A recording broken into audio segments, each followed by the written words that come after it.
ঠাকুরগাঁওবাসী তাহলে ওই উম্মতের জন্য নবীজি গর্ব করেছেন যে উম্মতেরা অস্বীকার করে না আবা এর ভেতরে যারা নেই।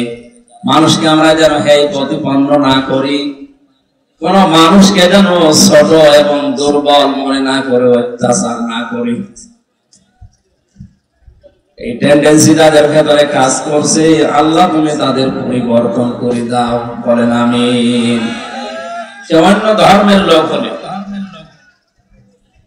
যদি পৃথিবীর অন্য কোন ধর্মের অনুসারী হয়, কোন মুসলমান যদি সংখ্যালঘু ওই জাতির উপরে অত্যাচার জুলুম নির্যাতন হেয় প্রতিপন্ন করে তাদের অধিকার নষ্ট করে, নবীজি জানিয়েছেন কিয়ামতের দিন আমি নিজে ওই হিন্দু লোকটার পক্ষ নিয়ে তোর বিরুদ্ধে মামলা দেব। সুতরাং এদেশে যারা আছেন তারা আমাদের জন্য আমানত। দুঃখজনক হলেও সত্য, এই আমানতের ভেতরে কিছু শৃঙ্খল বিশৃঙ্খল উল্লোক মার্কা লোক আছে। এরা আজ অনেকেই মুসলমানদের বিরুদ্ধে উল্টা পাল্টা ষড়যন্ত্র করছে। আল্লাহ যেন তাদেরকে বুঝ দেন মানুষ হিসাবে। আরে ভাই আপনি যাই বলেন না কেন, পৃথিবী উল্টিয়ে গেল, আমরা একই দেশের লোক। সুতরাং ফরিদপুরের এই ঘটনা বিচ্ছিন্ন, এটা যারাই ঘটিয়েছে, আমরা যারা দায়িত্বে আছে প্রশাসনে আদালতে বিচার ব্যবস্থার উপরে আমাদের আস্থা আছে। আমরা নিজের হাতে আইন তুলে না নিয়ে বলবো এদেরকে আপনারা শাস্তির আওতায় আনেন, তাহলে বাংলাদেশ এমনিতেই শান্ত হয়ে যাবে। পাশের থানাতে আমি জেলখানায় থাকাকালীন শুনেছিলাম এখানে অনেকগুলো হিন্দুদের মন্দির বাড়ি ঘরে অনেকে আগুন লাগিয়েছে। না, এটা ঠিক হয়। ওয়ালা তাসুবুল্লাযীনা ইয়াদউনা মিন দুনিল্লাহি ফায়াসুবুল্লাহা আদওয়াম বিগাইরি ইলম। কোরআনে কারিমে আল্লাহ জানিয়েছেন, হে নবী, ওরা যদি আমি আল্লাহকে বাদ দিয়ে অন্য কাউকে ডাকে, ওদের দেব দেবতাকে ডাকে, আর আপনি যদি ওদের গালি দেন, ওরা না বুঝে শেষে আমি আল্লাহকে গালি দিয়ে ফেলবে। এই জন্য এটা করা জায়েজ নেই। ওদের বাড়ি ঘর মন্দির উপাসনালয় ভেঙে দেওয়া গড়িয়ে দেওয়া তো হারাম, এমনকি ওদের দেবতাকে গালি দেওয়াও জায়েজ নেই। যে মুসলমান জাতির জন্য অন্য ধর্মের দেবতাকে গালি দেওয়া জায়েজ নেই, সেই মুসলমানের জন্য ওদের বাড়ি ঘর ভাঙা কোনো ক্রমে জায়েজ হয়। সুতরাং আমরা বিশ্বাস করি এবং একথা বলি, হিন্দুদের বাড়ি ঘরে যারা আগুন লাগিয়েছে এরা কোনো মুসলমান না। খোঁজ নিয়ে দেখবেন হয়তো নিজেরাই কাজ করতে পারে। সূক্ষ্মভাবে যারা দাঙ্গা লাগানোর চেষ্টায় আছেন এদেশে, আমরা মুসলমান হিন্দু যাই বলেন, যত জাতি এদেশে আছি, আমরা এখন সব ভ্রাতৃত্বের বন্ধনে একেবারে আপন আপন হয়ে থাকছি। এটাকে ধ্বংস করার জন্য সূক্ষ্মভাবে যারা ষড়যন্ত্র করছেন, আপনারা থামেন। একবার যদি দেশের জনগণ জেনে ফেলে যে আপনি দাঙ্গাবাজ, শেষে তার কাটাও পার হতে পারবেন না। আল্লাহ আমাদেরকে বুঝ দেন। আমি আজকে আমার তেলাওয়াতকৃত আয়াত আপনার শুনে অনেকে বুঝেছেন, এটা জান্নাত সংক্রান্ত বিষয়ে আলোচনা হবে। আজ কয়েকদিন আগে কথা বলেছিলাম জাহান্নামের বিষয় নিয়ে। আজকে আমরা কথা বলবো জান্নাত আল্লাহ পাক বানিয়েছেন একটা, তার স্তর দরজা বানিয়েছেন 100টা। কয়টা? সচরাচর আমরা যেগুলো জানি 8টার নাম। আমার এই যে লিখিত বই আমি জান্নাত নিয়ে লিখেছিলাম, 120 পৃষ্ঠার ভেতরে প্রায় 100টার উপরে কোরআন থেকে জান্নাতের স্তর আমি বের করতে পেরেছি। আজকে আমি আয়াত হিসাবে যতটুকু পড়েছি চেষ্টা চালাবো আমার এই জান্নাতের 8টা অন্তত দরজা দিয়ে কারা কোন কাজ করলে আল্লাহ তাদেরকে প্রবেশ করাবে, এটা যেন আমরা অন্তত সর্বোচ্চ যে দরজার নাম জান্নাতুল ফেরদাউস এখানে দিয়ে যেতে পারি। নবীজি আমাদের এই লোভনীয় বস্তু সম্পর্কে আদেশ দিয়েছেন, তোমরা জান্নাত কামনা করো আল্লাহর কাছে। অথচ চট্টগ্রাম, সিলেট এই দুই বিভাগে অনেক ভণ্ড বের হয়েছে। আমি জান্নাত চাই না, জাহান্নামও চাই না। একটা কথা বলি, তুই তো বলতে পারিস যে আমি জাহান্নামে যেতে চাই না, আল্লাহ তুমি আমাকে ক্ষমা করো। রব্বানা আতিনা ফিদ দুনিয়া হাসানা ওয়া ফিল আখিরাতি হাসানা ওয়া কিনা আযাবান নার। দুনিয়ায় কল্যাণ দাও, আখিরাতে শান্তি দিও, জাহান্নাম থেকে আমাদেরকে বাঁচাও। একথা কোরআন দিয়ে বললেও বলা যায় যে জাহান্নাম থেকে বাঁচাও, আমি জাহান্নামে যেতে চাই না। কোন বিবেকে আপনি এটা বলেন যে আমি জান্নাতও চাই না?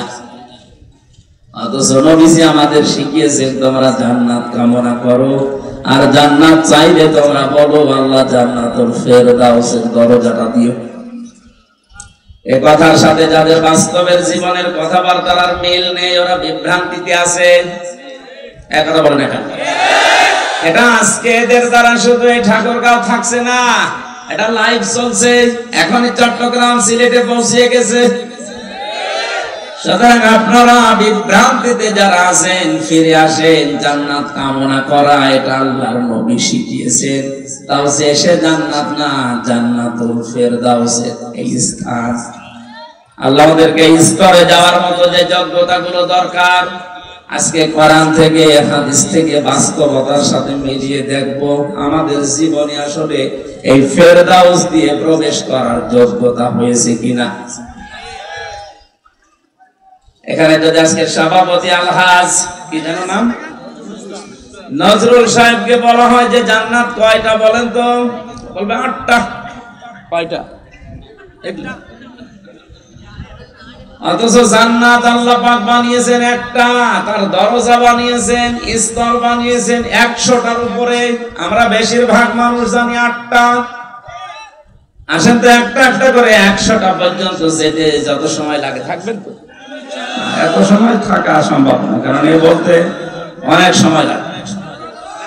হ্যাঁ বলে আমার গলা ভেঙে যাবে মনে হচ্ছে, 2 আঙ্গুলি।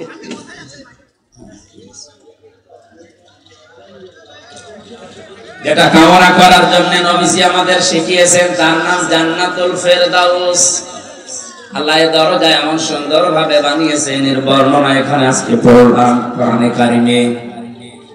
সূরা কাহাফ 107 এবং 8 নম্বর আয়াত আল্লাহ জানিয়েছেন, ইন্নাল্লাযীনা আমানু ওয়া আমিলুস সলিহাত কানাত লাহুম জান্নাতুল ফিরদাউসি নুজুলা। বলেন আল্লাহু আকবার। খুব মনোযোগ দিয়ে শুনবেন। মনে করছেন এই আয়াত তো সে জন্মের পর থেকে শুনছি না, গতানুগতিক কথা আমি বলছি না, এখান থেকে গুরুত্বপূর্ণ কিছু শিক্ষা আমি বের করব বাস্তবের সাথে মিলিয়ে।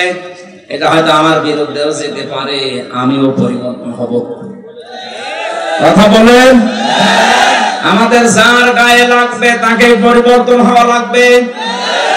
কারণ বয়ান এখন আর হামজা করছে না, বয়ান করছে সরাসরি আল্লাহ নিজে। আমার মুখ দিয়ে শুধু অ্যাডভার্টাইজ হচ্ছে। আল্লাহ পাক জানিয়েছেন আইসুকুম লাআল্লাকুম তাযাক্কারুন। ওয়াজ তো করি আমি আল্লাহ, ওয়াজ কে করে? হামজা ওয়াজ করছে, ওয়াজ সরাসরি আল্লাহর, আমি শুধু অ্যাডভার্টাইজ করে শোনাচ্ছি। এজন্য মনে করবেন আল্লাহ নিজে এখানে ওয়াজ করছেন, আর আমার মুখ দিয়ে শুধু অ্যাডভার্টাইজ হচ্ছে। আল্লাহর কথা শুনতে হলে যেরকম মন মানসিকতা লাগে, যেরকম কান লাগে, যেরকম স্থিরতা লাগে, ঠিক ওইভাবে করে একটু সময় নিয়ে বসেন। ঘন্টাখানেক বসা যাবে না, কষ্ট হচ্ছে আমি তো দেখতে পাচ্ছি। যে ইবাদতে কষ্ট বেশি, ওই ইবাদতে সওয়াব বেশি। ইবাদতের জন্যই বানিয়েছেন লাকাদ খালাকনাল ইনসানা ফি কাবাদ। অবশ্যই আমি মানুষকে বানিয়েছি কষ্টের পরে কষ্ট সহ্য করি। ইয়া আইয়ুহাল ইনসানু ইন্নাকা কাদিহুন ইলা রাব্বিকা কাদহান ফামুলাকি। হে পৃথিবীর মানব মণ্ডলী, তোমাদের রব পর্যন্ত পৌঁছাতে হলে কঠোর পরিশ্রমের মাধ্যমে পৌঁছানো লাগবে। আজকের এই ঠাকুরগাঁওয়ের মানুষগুলো আল্লাহ পর্যন্ত পৌঁছাতে পারবে বিশ্বাস করছি এই কষ্ট দেখে। যারা কষ্ট করে বসে আছেন আপনি বিশ্বাস করতে পারেন আপনার সওয়াব ডবল হচ্ছে। মনে করছেন সওয়াব যখন ডবল হচ্ছে একটু মারামারি করি, পরিবেশ আবার নষ্ট করলে যে আমাদের সওয়াব বেশি, ওইটা নষ্ট হবে, গুনাহ হবে ডবল। এদিকে হিসাব করে একটু কষ্ট সহ্য করেন। সূরা কাহাফ নামকরণ, ঐতিহাসিক প্রেক্ষাপট, শানে নজরের যে বিষয়গুলো সব বলতে গেলে গরমে আমিও পারছি না, সব বাদ দিয়ে একবার আমরা তাফসিরে চলে যাই। আল্লাহ বলেন ইন্নাল্লাযীনা, নিশ্চয় যে বাজারা আমানু ঈমান এনেছে, ওয়া আমিলুস সালিহাত, পৃথিবীতে যারা ভালো ভালো কাজের আঞ্জাম দিয়েছে। এবার আসেন তো আয়াতের দুইটা বিষয় নিয়ে যতক্ষণ পারি আমরা চেষ্টা করি তাফসীর করা। আল্লাহ জানিয়েছেন যারা ঈমান এনেছে না ঈমান পেয়েছে? বলেন। আল্লাহ রাব্বুল আলামিন জানিয়েছেন আলাউ তাকাফালা আলাইনা বা'দাল আকাবিল লাখাদনা মিনহু বিল ইয়ামিন সুম্মা লাকাতানা মিনহুল ওয়াতিন ফামা মিনকুম মিন আহাদিন আনহু হাজিসিন। সূরা হাক্কাদের 44, 45, 46, 47 নম্বর আয়াতে আল্লাহ জানিয়েছেন আমার এই কোরআনের ভেতরে আমি যে কথাগুলো নিজে জানিয়েছি, মুহাম্মদুর রাসূলুল্লাহ যদি নিজের কোনো কথা আমার কোরআনের নামে চালিয়ে দিত যে এইটা আল্লাহ বলেছেন, আমি কি করতাম জানো? তার ডান হাত আমি আল্লাহ চেপে ধরতাম, কণ্ঠ নালী কেটে ফেলে দিতাম। ঠিক হয়েছে? না, ঠিক হয়নি। কেন? শব্দটা উল্টিয়ে গেছে। আল্লাহ পাক জানিয়েছেন আমি তার ডান হাত চেপে ধরতাম না, আমার ডান হাত দিয়ে আমি আল্লাহ নিজে তাকে চেপে ধরতাম। কোথায় ধরতেন সেটা আল্লাহ জানে। লা আখাযনা মিনহু বিল ইয়ামিন, আমার হাতের দ্বারা আমি ধরতাম। আল্লাহ ডান হাত দ্বারার কথা জানিয়েছেন এই জন্য, কারণ এই হাত দিয়ে কিছু ধরলে মানুষ শক্ত করে ধরে। আমরা যেটা দিয়ে স্বাভাবিক সচরাচর বুঝি ওইটা দিয়ে আল্লাহ উদাহরণ দিয়েছে। আল্লাহ বাম হাতের কথা দিলেন না, ওনার তো বাম হাতও আছে না নেই? ডান হাত যদি কারো থাকে তার বাম হাত থাকবে না? আল্লাহ তাআলা বাম হাতের কথা না জানিয়ে ডান হাতের কথা দিলেন এই কারণে, যেহেতু মানুষ ডান হাত দিয়ে কোনো কিছু ধরলে শক্ত করে ধরে, আল্লাহ পাক আমাদেরকে সচরাচর এটা বুঝি, এ কারণে তিনি ডান হাতের কথা জানালেন যে আমি ধরতাম আমার মুহাম্মদ রাসূলুল্লাহকে খুব শক্ত করে, শুধু ধরে শেষ করে দিতাম না। সুম্মা লাকাতানা মিনহুল ওয়াতিন, আমি তার কণ্ঠনালী যেটা দিয়ে কথা বলে এটা কেটে ফেলে দিতাম। ও ঠাকুরগাঁওবাসী একটু বিবেক খাটান তো, আকাশের নিচে জমিনের উপরে যার স্থান, আল্লাহর পরে যার মর্যাদা, কোনদিন আল্লাহ তাকে ধমক দিয়েও কথা বলেননি, নাম ধরেও ডাকেননি, নাম ধরে ডেকেছেন, সঙ্গে সঙ্গে রিসালাতের ঘোষণা দিয়েছেন। এইরকম মর্যাদা সম্পন্ন মানুষকে যদি বলে আপনাকে আমি ডান হাত দিয়ে চেপে ধরতাম, কণ্ঠনালী যেটা দিয়ে কথা বলেন ওইটা কেটে ফেলতাম, আর এখান থেকে বাঁচানোর মতো আমি আল্লাহর হাত থেকে আপনাকে কেউ রক্ষা করার মতো ছিল না। কোরআনে কারিমের এই কথাগুলো শোনার পরে বিবেকবান মানুষেরা চিন্তাই করতে পারে যে এটা কত অথেন্টিক, এর ভেতরে আল্লাহ বাদে আর কারো কোনো কথা নেই। ধরে বলেন সুবহানাল্লাহ। এই কোরআন শোনার জন্য যারা এই বিশ্বাস নিয়ে বসে আছে যে আমির হামজা এসেছে কোরআন থেকে কথা বলার জন্য তাফসীর আকারে, বাবার কথা দাদার কথা বলবো, পুরুষের কথাও বলবে না, এই বিশ্বাস আছে না আমাদের? আমি ওই বিশ্বাসের মর্যাদা রেখে সামনে কথা বলবো ইনশাআল্লাহ। আল্লাহ আমাকে সহজ ভাবে এই জনসমুদ্রে কোরআন কারীমের তেলাওয়াতকৃত দুইটা আয়াত থেকে কথা বলার তৌফিক যেন দান করেন, আমিন। দরুদ পড়ছি, সালাম পাঠাচ্ছি আমাদের নবী মুহাম্মদ রাসূলুল্লাহ সাল্লাল্লাহু আলাইহি ওয়াসাল্লামের প্রতি, যার আদর্শ পেয়েছি আমরা এই জন্য খুশি। নবী মুহাম্মদ রাসূলুল্লাহ যদি না আসতেন পৃথিবীতে, আমরা হয়তো অন্য কোন নবীর উম্মত হয়ে দুনিয়া থেকে বিদায় নিতাম, কিন্তু এই সম্মান পেতাম না। কিয়ামতে আমরা জান্নাতে যাওয়ার আগে কোন নবীর উম্মত জান্নাতে যেতে পারবে না। এটা কি যেমন তেমন কথা?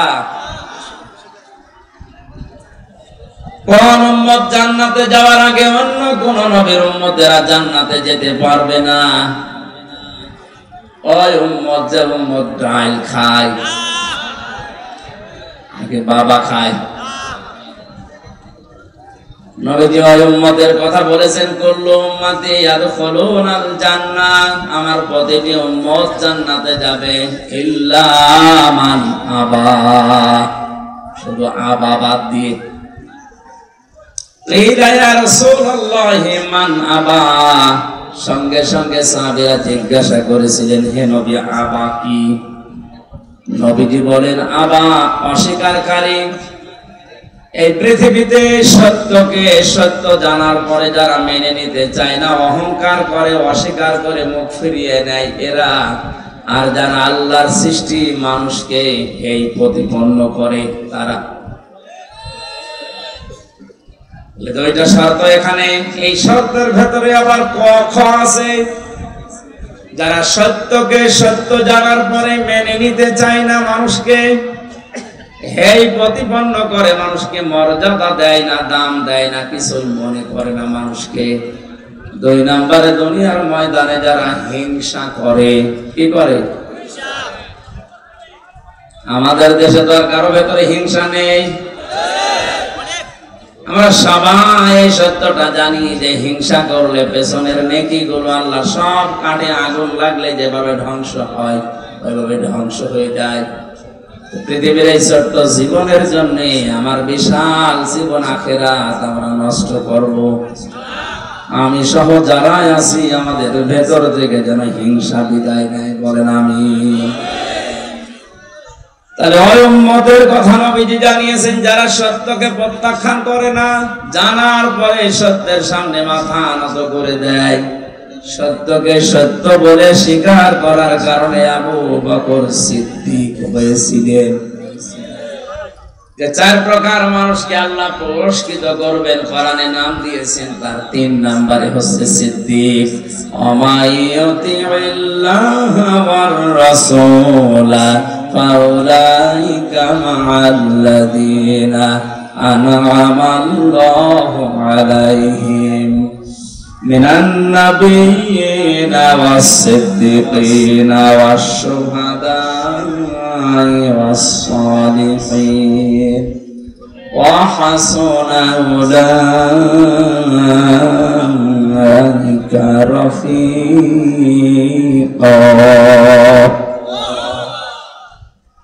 সূরা নিসার ভেতরে আল্লাহ জানিয়েছেন, যারা আল্লাহ এবং রাসূলের আনুগত্য করে, মহান আল্লাহ ওই মানুষদেরকে পুরস্কার দেবেন। তাদের ভেতরে 1 নম্বরে যারা নবীরা, সিদ্দিকরা, শহীদরা এবং সালিহিন নেককার বান্দারা। আমরা যেহেতু নবী হতে পারবো না কোনোদিন, কিন্তু বাকি 3টা অপশন আমাদের জন্য কিয়ামত পর্যন্ত খোলা আছে। কথা বলেন না কেন? আমরা সিদ্দিক হতে পারবো। হযরতে আবু বকর সিদ্দিক যেমন সত্যকে সত্য জানার পরে পৃথিবী একদিকে আর তিনি একদিকে বিশ্বাস করে নিয়েছিলেন। ওই জামানায় কিন্তু সত্যকে সত্য জানার পরে আবু জেহেল তার দলবল হাসি তামাশা করেছিল। হযরতে আবু বকর এই সত্য মেরাজের কথা বিশ্বাস করার কারণে মহান আল্লাহর নবী তাকে শুধু আবু বকর রাখেননি, সিদ্দিক বানিয়ে দিয়েছেন। কিয়ামত পর্যন্ত কোরআনের মতো হাদিসের মতো অথেন্টিক সত্যকে যারা সত্যি মেনে নেবে, মহান আল্লাহ কিয়ামতের দিন সিদ্দিকে আকবরের সাথে তাদেরকে হাজির করিয়ে দেবে। আমাদের নামটা যেন সিদ্দিক বলে লিখে নেন, জোরে বলেন আমিন। علينا الإحسان بالوالدين ونشهد أن لا إله إلا الله وحده لا شريك له وأشهد أن محمدا عبده ورسوله سيد الكونين صلى الله عليه وعلى آله وأصحابه وأتباعه أجمعين ليلا ونهارا في الطرفين.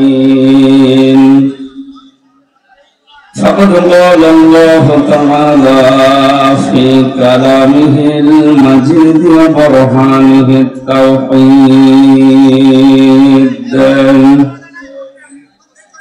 أعوذ بالله من الشيطان الرجيم. بسم الله الرحمن الرحيم.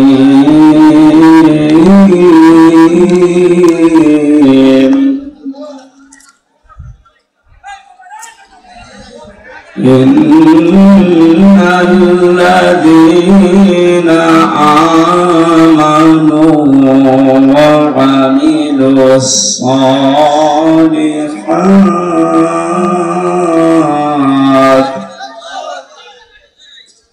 وعملوا الصالحات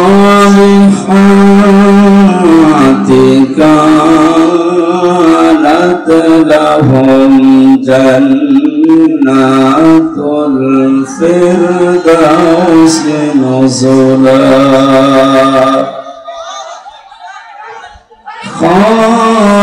خالدين فيها لا يبغون عنها حولا. صدقت يا ربنا. عن أبي هريرة رضي الله تعالى عنه قال: قال النبي صلى الله عليه وسلم: اتق دعوة المظلوم فإنها ليس بين الله وبينه حجاب. رواه ابن مسعود. وقال تعالى في شأن رسوله: إن الله وملائكته يصلون على النبي يا أيها الذين آمنوا صلوا عليه وسلموا تسليما. اللهم صل على سيدنا مولانا محمد وعلى آل سيدنا مولانا. আলহামদুলিল্লাহ, ঠাকুরগাঁও জেলা রানী শঙ্কর থানার অন্তর্গত বনগাঁও আবু জাহিদ উচ্চ বিদ্যালয় মাঠে ইসলামী রেনেসাঁ পাঠাগারের উদ্যোগে আয়োজিত দ্বিতীয়তম বাৎসরিক তাফসীরুল কোরআন মাহফিলের স্বনামধন্য সভাপতি জনাব আলহাজ নজরুল ইসলাম, সহসভাপতি জনাব আলহাজ কাজী আয়ুব আলী সরকার, প্রধান অতিথি মাননীয় জাতীয় সংসদ সদস্য জনাব Hafiz Uddin Ahmed, guest of honour সাবেক সংসদ সদস্য জনাব মোহাম্মদ জাহিদুর রহমান জাহিদ ভাই, উপজেলা পরিষদের সম্মানিত চেয়ারম্যান জনাব শাহরিয়ার আজম মুন্না, অধ্যাপক মোহাম্মদ সাইদুল হক, সভাপতি বাংলাদেশ আওয়ামী লীগ রানীশঙ্কর উপজেলা ও সাবেক উপজেলা চেয়ারম্যান, বিশেষ অতিথিবৃন্দ, অনেক মানুষের নাম দেখতে পাচ্ছি। আমরা এই প্রচন্ড গরমে এমনিতে কষ্ট পাচ্ছি। সম্মানিত অতিথিদের জন্য একবার দোয়া করছি, ওরফানা আলাকা যিকরাক, আল্লাহর মর্যাদা সম্মান দুনিয়া আখিরাতে যেন উভয় জাহানে বাড়িয়ে দেন, বলেন আমিন।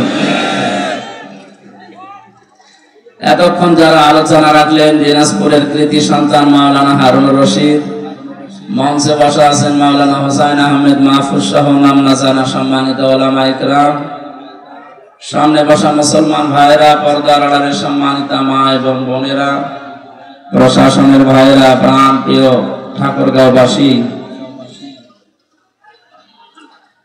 আসলে অনুষ্ঠানগুলো এ সময় হয় না, জোর করে এভাবে হয় না, আর জায়গা নেই আশপাশে, মানুষ বসবেই বা কোথায়।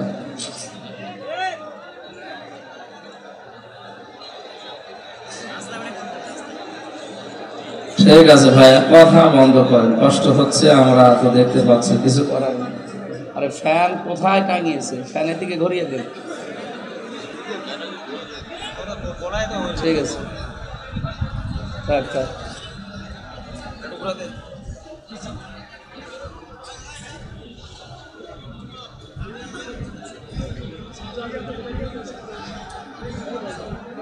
হ্যাঁ ছেলে, যারা ভেতরে আছে বেরিয়ে যাও, যত যাও। কোরআন শোনার জন্য যে বিশেষ কিছু নিয়ম নীতি কোরআন নিজে দিয়েছে, সেগুলো একটু ফলো করা দরকার। ওয়াইদা কুরিয়াল কুরআনু ফাসতামিউ লাহু ওয়া আনসিতু লাআল্লাকুম তুরহামুন। এখানে এসেছি প্রত্যেকের মনে এই বিশ্বাস যে আল্লাহর রহমত পাবো। আল্লাহ তাআলা এই রহমত নাযিল করার জন্য শর্ত দুইটা দিয়েছেন। যখন কোরআনের আলোচনা শুরু হবে, চুপ থাকবা আর শুনতে থাকবা। চুপ থাকা, শুনতে থাকা, দুইটাই আল্লাহর নির্দেশ। দুইটাই কি? ফাসতামিউ লাহু ওয়া আনসিতু। সুতরাং আমরা কষ্ট হলেও চুপ থাকি এবং শুনি। ঘন্টাখানেক সময় নেব ইনশাআল্লাহ। আজকে একটা নতুন বিষয়ের উপরে কথা বলবো। আল্লাহ আমাকে যেন সহজ সরল ভাবে আপনাদের সামনে উপস্থাপন করার তৌফিক ভিক্ষা দেন, বলেন আমিন। শুনতে এসেছি আল্লাহর কোরআন। কার কোরআন? এটা একটু অথেন্টিক।